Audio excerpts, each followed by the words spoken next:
feels like it's been a long time. Yeah, it does actually. Well, it hasn't really, has it? Because we had our Christmas special on 5 Live, which you can listen back to from last time. That was fun, wasn't it? Yeah, that was good. Talking about all sorts of things that we were excited about for 2025. Yes. But one of the things that we didn't mention, because I guess it's been rumoured for probably 3 or 4 years now, is the Nintendo Switch 2. Yes! And it's coming out. I know, I'm so excited. Very exciting. I am very, very excited. Because like when the PS5 was announced and then came out, and then the PS5 Pro, which I still haven't got because I don't think it's worth the money. But I was really excited for that because it was a whole new generation. Yeah. But you're much more excited by Nintendo Switch 2. Because the Switch, I think, changed, dare I say, the world of gaming. It's true, though, isn't it? It's very true. For people who like things like the Wii and handheld gaming and stuff like that, it was a revolution to have something that was easy to play. You didn't have to buy 4 controllers. It would come with the 2 little side clicky things, but you could use them as controllers on their own. It was a fun console. And also it was like combining my favourite console, which is the PlayStation, with something that you can just take, put in your bag, put in your handbag if you want, and play any way you wanted. So I think, it definitely changed the world of gaming. I'm super excited about this one, although I'm looking at a picture of it, and it looks very, very similar to the first one, doesn't it? So what I have spotted immediately about the Nintendo Switch 2 is that, and I don't know if this is good or not, it looks exactly the same as the first one, except it's just very slightly bigger in every way. So the controllers are slightly bigger, the screen is slightly bigger, it's got what looks like a little bit more of a sturdy little back holder to kind of make it stand up, like even a little picture frame thing. Yeah, even the button layout and just overall design is extremely similar to the Switch 1. So what's different? Well, we don't know loads about it, but so what we do know is that it's coming out this year, which normally there's a little bit more lead up to consoles being announced, but in sort of mid-January, Nintendo just went, oh, hey, by the way, the Switch 2 is coming out. I actually got an email, and it said, Nintendo Switch 2, and I was like, what? And it said, yeah, here's a trailer for the Nintendo Switch 2. And everyone was like, are you joking? You've just announced it like that. And also, the trailer is really cool. It sort of shows you the controls being made out of plastic and the lines kind of swishing all around it and stuff. It's a very cool trailer. Yeah. But then there was actually just very little information. Like what's the first question that you want to know about it? How much does it cost, right? And we don't know how much it's going to cost at this stage. I think if you remember back when the Wii U was released, which was essentially the Wii, that faced kind of similar prejudice when that came out in 2012, and that sold really poorly. I think because it was so similar to the original Wii. I didn't have one. Well, so, no, you must have had a Wii. No, we didn't. Did you not? We didn't even have a Wii. You didn't have a Wii? We didn't even have a Wii. Oh my goodness. But yet you had cable. Yeah, we had cable telly though, didn't we? Well, I spent all our money on cable telly, so Okay, so it looks the same, it feels the same. Is it as powerful as the first Switch? So all the expectations, shall we say, because it's bigger, and because it's probably going to be, I mean, if I had to guess at what the price would be, I would guess it's going to be about 350 quid. Yeah. Which is still way cheaper than the PlayStation 5 and Xbox and similar consoles. But it won't be as powerful as them. I think that's pretty much a given. Just out of interest, how much is a Nintendo Switch original at the moment? Well, okay, so how much can you get one there's for? 2 versions of the Nintendo Switch. The original version is 250 quid, basically. Okay. You can get them for £200, the original versions. Okay. There are some with improved battery, which are a little bit more expensive, like £250. The OLED model with the more improved screen, which I actually have, is a little bit more expensive than that. So you're looking at kind of £270, £280 along those lines. Okay. Now, my prediction for the price of the Switch 2 would be that it would be around £350. Yeah. Because it's going to be more powerful. It's a brand new console. But Nintendo have historically sort of won the market, in a sense, by being a lot cheaper. Yeah. And also, it has to be handheld. So it can't be as powerful as a PlayStation 5 because you can't cart it around with you all day. And so I'm playing the Steam Deck at the moment as my main console for all the new releases. I like to play on the Steam Deck if I can help it, because It means I can play it on the tube, I can play it in bed, I can walk around the house with it.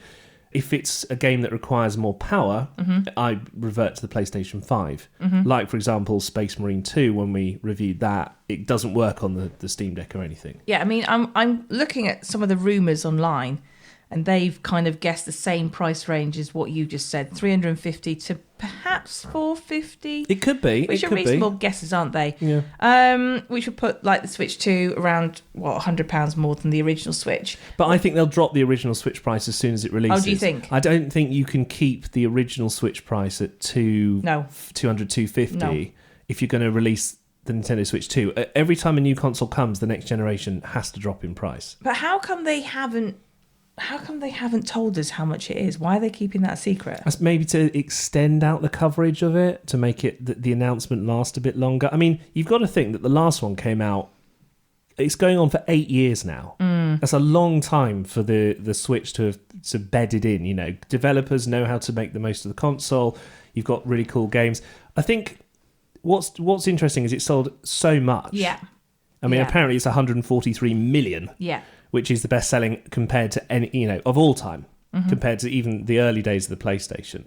The OLED came out in 2021, so 4 years later. So now we're kind of 4 years after that.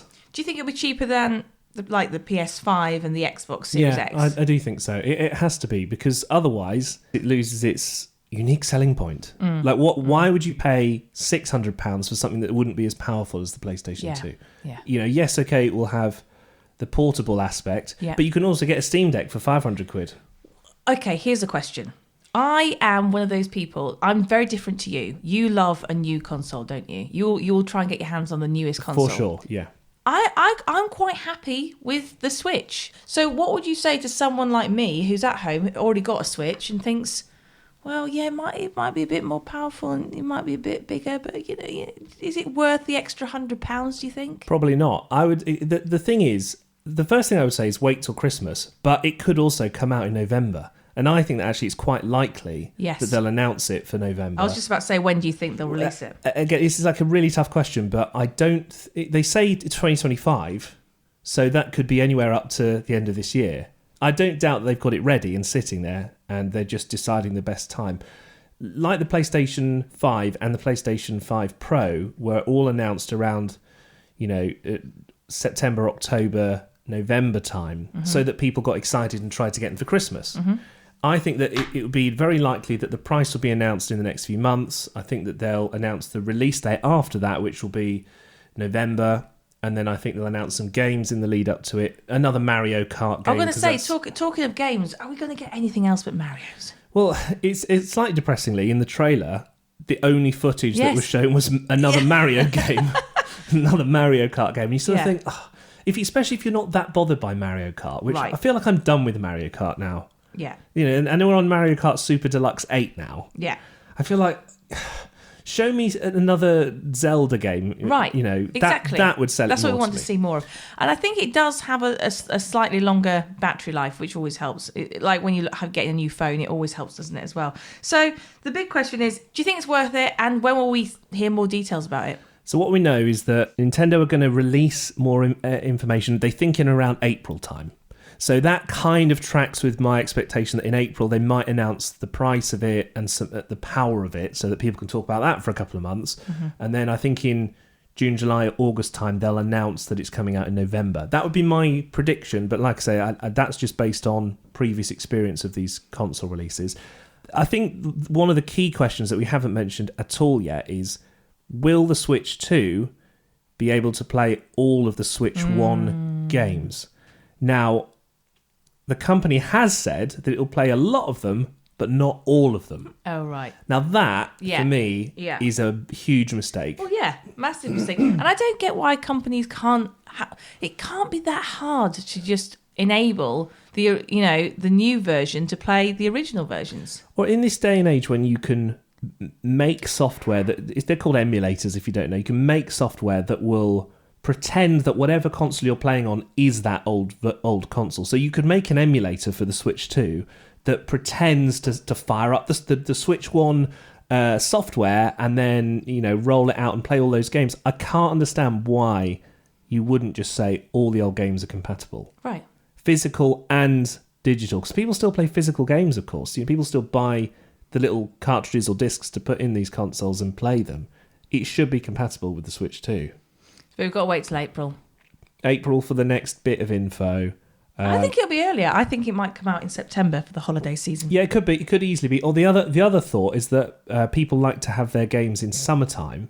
But one of the problems with new console releases, which we often find, is that, like with the PS5 Pro when it was announced, it's announced, but there's no real games that are available, or there's a list of 5 games that have compatibility or that have an upgrade.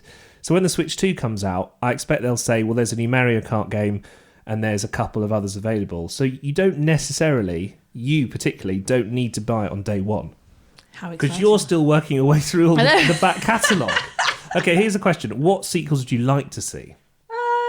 Little Nightmares. Your favourite. My favourite. Little Nightmares 3 is supposed to be, and it was supposed to come out last year, but it's supposed to be coming out this year. When? Now. When, Chris? Maybe they're waiting for the Nintendo Switch 2. Maybe. To then jump on the back of that. But then would I be able to play 1 and 2? Probably not. Compatibility. Probably not. Well, you'll have to, because a lot of people will trade in their Switch 1s and then use the money to buy the Switch 2. Right. But you might have to hold on to your Switch 1 if the backwards compatibility isn't there. I'll always hold on to my Switch 1. Will you? Yeah. You know you've still got your Game Boy in the attic, don't you? This is my problem. I keep hold of all of them. I would have kept hold of my Sega if my mum hadn't chucked it. But you're not a hoarder, though. You're not someone who likes to... I think I love... We know this. I love retro. Yeah. I love retro games. I love retro consoles. I like the feel. I like the odd new game. You play all the new stuff. The game hasn't basically been born yet and you're playing it. Yeah. I sometimes play it before it's released. Right. If the company send it over, I'm like, yes, I'll play it. But so the way that because the Switch is already dominating in a sense amongst, I would say, a younger generation. Defo. Like one thing was very striking was when I was at work the other day, there was a guy in the canteen who worked in the canteen, and he was having his break, and what he was doing on his break was playing the Nintendo Switch. No way. In the corner. Really? Because he wanted to play. I think it was Spyro the Dragon he was playing. Oh, great game. Great bit of nostalgia. Fantastic game. And it was handheld, and so for him, he could play for an hour on his break and chill out, relax, and then go back to it. You play your Steam Deck though. So I think the Switch can fully destroy the market if firstly the battery life is 10 hours or more. Yeah. Well, 8 to 10 hours on full brightness. Come on, you can't play on less than full brightness. But also if it can handle games like the super modern releases, like Call of Duty and stuff, because at the moment they do release those games for the Switch eventually. Yeah. But they're just not. They're not powerful enough. So maybe the Switch 2 will be. And what does that mean for the Steam Deck? Well, it could usurp the Steam Deck. It could easily, if the You've been watching too much of House of Dragons, haven't you? Yes, it's going to take the Iron Throne that is my gaming time. I like that. Well, the thing about the way that I play is that a new game will come out, like Dragon Age, which I wanted to review for the podcast, and it says, it's compatible, it works well on the Steam Deck. So I think, well, there's no point me trying it on anything else then. If it's verified on the Steam Deck, it must be a good experience. So I play it on that because that's how I can find my gaming time these days. And that's why I don't normally opt for the Switch, because the games aren't on that. Mm-hmm. But if the new games are coming out on the Switch, if they say Dragon Age is coming out on the Switch, and it's also verified in a sense on that, it runs well, I will definitely just go for that. Wow. So you will trade in your Steam Deck for the Switch 2? It's possible. It could happen. Watch this space. We'll let you know, obviously, if there are any other updates to keep across. In our next podcast, we've got Jedi Power Battles, Episode 1, which has been remastered and re-released, which I'm very much looking forward to. There's another Warhammer game as well called Dark Tide. I'll leave that to you. Which I will tackle. Yes. And I'll see if there's any little fun ones that you can have a go at as well, because, And I'll also have all of your gaming news as usual.